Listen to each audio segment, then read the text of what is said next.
so I developed a very simple tool. It just sort of borrows from the old SWOT analysis from business strategy. For instead of talking about strengths, weaknesses, opportunities, and threats, I call it a RIF map.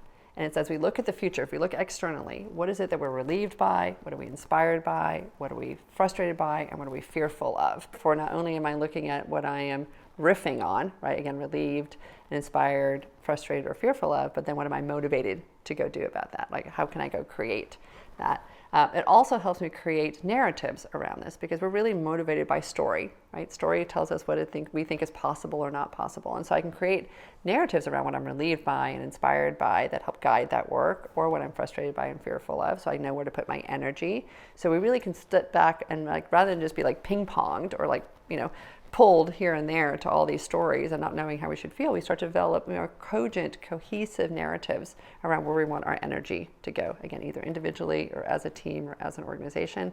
And the last thing I think that I found that was sort of a byproduct of doing this exercise with teams is that you can have more empathy for another person's point of view. Because that which I might be inspired by is exactly what scares somebody else, right? I can get really excited about 3D printed homes, but if I'm a sheetrock manufacturer, wow, that's really scary.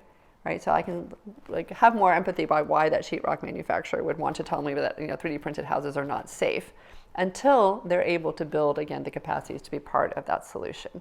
That compassion, that empathy is a really important part. Not everyone sees the world exactly the same way. Not everyone's coming at it, again, from the same position where they can just start and create something new. There's often a lot of legacy systems and processes and revenue, frankly. So it's really hard to move from fossil fuels to renewable energy when you've got all this infrastructure built against it. So again, if we can just be more thoughtful and understand where people are coming from, I think we can have more productive dialogues. So the RIF map is my way of being able to wrap my arms around all this complexity and see again where it is that I want to put my energies and where it is that I can meet other people where they are.